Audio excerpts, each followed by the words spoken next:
Most people will spend their entire 20s building a financial trap and never once feel it closing. Not slowly, not obviously, quietly. Federal Reserve data consistently shows that Americans in their late 20s carry substantial combined debt across student loans, auto financing, and credit cards, often totaling well into the tens of thousands of dollars for a single individual.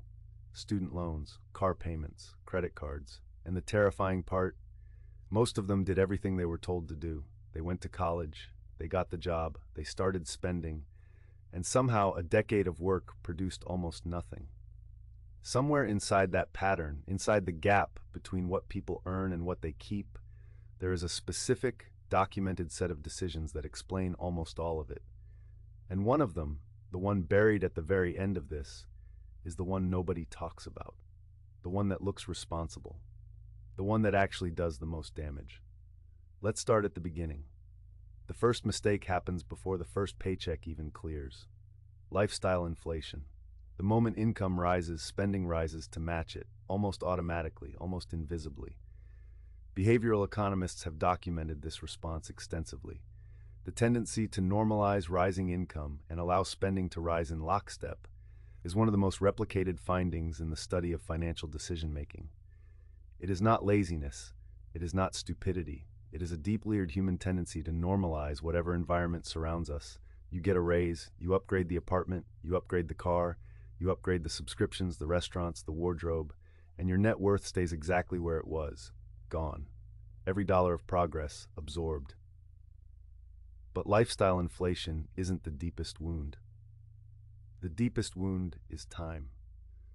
Compound interest is the single most powerful force in personal finance, and it requires only one thing: an early start. Using a historically average annual return for broad index funds, a 25-year-old who invests $200 a month and stops at 35 can, in many modeled scenarios, retire with more money than someone who starts at 35 and invests that same $200 every month for 30 years straight. Tools like the compound interest calculator at investor.gov allow anyone to run this math themselves. That is not a motivational phrase. That is documented mathematics. The decade of delay costs more than 3 decades of discipline can recover. Most people in their 20s know this abstractly. They just believe they'll start next year. Next year is a financial black hole. And then something changed, or rather, something new was introduced that made the trap even harder to see. The rise of buy now, pay later services rewired how young adults experience debt entirely. What used to feel like borrowing now feels like budgeting. The psychological friction that once slowed spending, the sting of handing over cash, the weight of a credit card balance, has been surgically removed.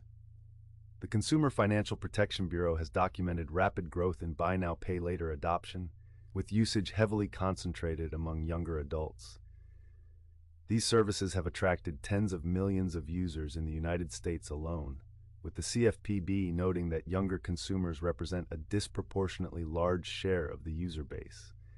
And the data shows that users consistently spend more per transaction than they would have otherwise. The Consumer Financial Protection Bureau's research found that the removal of traditional payment friction tends to increase purchase amounts across the user base. This is where the case breaks open. The mistake that looks most responsible is investing in the wrong thing first. Specifically, over-investing in a single employer's 401k match while carrying high-interest debt. Here's how it plays out. Consider a common scenario. You carry a credit card balance in the range of several $1,000s at an interest rate above 20% annually, which, according to Federal Reserve consumer credit data, is well within the range of rates currently charged on revolving credit card debt. Your employer matches 401k contributions up to 3% of your salary. You contribute the full 3% to get the match, which is smart, but then you contribute nothing extra to pay down that card. And that card is compounding against you faster than almost any market investment can compound for you. The match is real, but the math still loses. The specific action that changes this. A widely used guideline in personal finance suggests that before increasing any investment contribution beyond the employer match, the priority should be eliminating every debt carrying an interest rate high enough to reliably outpace expected market returns, typically any debt above the range of 8 to 10% annually. Start with the highest rate. Attack it like it is the only financial problem you have, because mathematically it is. Remember what I said at the start. Most people did everything they were told. The trap wasn't built from ignorance. It was built from half-correct advice, normalized debt, and the most expensive word in personal finance, later. The people who exit their 20s ahead aren't smarter. They just refuse to wait for the right moment. There is no right moment. There is only the cost of waiting. And here's the question worth sitting with. If you had started 6 months earlier, not years, just 6 months, where would you be right now? This video is for educational and entertainment purposes only and does not constitute financial, legal, or investment advice. Always do your own research before making any financial decisions.